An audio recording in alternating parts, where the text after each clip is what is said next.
তাহলে ৩ দিন শেষে সমগ্র বাংলাদেশের বক্স অফিসে ডেঞ্জার জোন এবং ৮৪০ কেমন ব্যবসা করলো? আর ৩ দিন শেষে কতই না হলো এই মুভিগুলোর বক্স অফিসে গ্রস এবং নেট কালেকশন? চলুন সেটাই খুলে বলা যাক। অনেকটা আলোচনার বাইরে থেকে সাডেনলি গত ১৩ই ডিসেম্বর সমগ্র বাংলাদেশব্যাপী মুক্তি পেয়ে গেল মোস্তফা সরোয়ার ফারুকী পরিচালিত সিনেমা ৮৪০ এবং ডিরেক্টর বেলাল সানি পরিচালিত ডেঞ্জার জোন।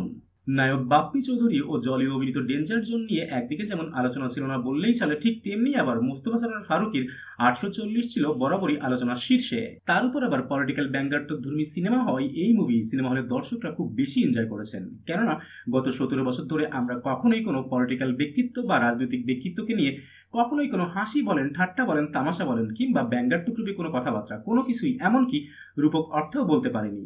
আর সেটারই বহিঃপ্রকাশ ঘটেছে সিনেমা ৮৪০-এ।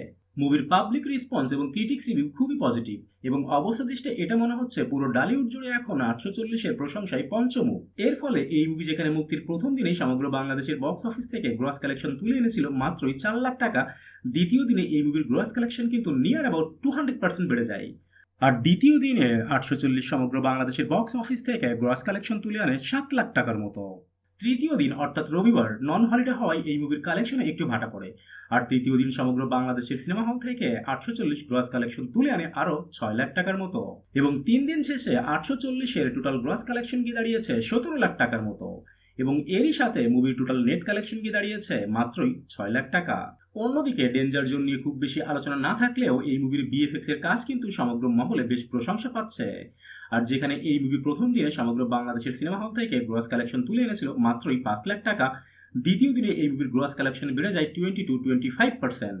আর দ্বিতীয় দিনে সমগ্র বাংলাদেশের সিনেমা হল থেকে মুভি গ্রস কালেকশন তুলে আনে আরো ৬ লাখ টাকার মতো। Danger zone single screen oriented movie হওয়ায় তৃতীয় দিনে এসেও এই মুভির গ্রস কালেকশন এতটুকু কমেনি। আর তৃতীয় দিনে সমগ্র বাংলাদেশের সিনেমা হল থেকে ডেঞ্জার জোনের টোটাল গ্রস কালেকশন গিয়ে দাঁড়িয়েছে আরো ৬ লাখ টাকা। আর ৩ দিন শেষে ডেঞ্জার জোনের টোটাল গ্রস কালেকশন গিয়ে দাঁড়িয়েছে ১৭ লাখ টাকা এবং এরই সাথে এই মুভির এখন পর্যন্ত টোটাল নেট কালেকশন গিয়ে দাঁড়িয়েছে ৯,৫০,০০০ টাকার মতো। That's it for today. আবারও দেখা হবে নতুন কোনো ভিডিওতে নতুন কোনো মুভির বক্স অফিসের রিপোর্ট নিয়ে। Till then tata and bye bye. আর হ্যাঁ, প্লিজ সাবস্ক্রাইব করতে ভুলবেন না কিন্তু।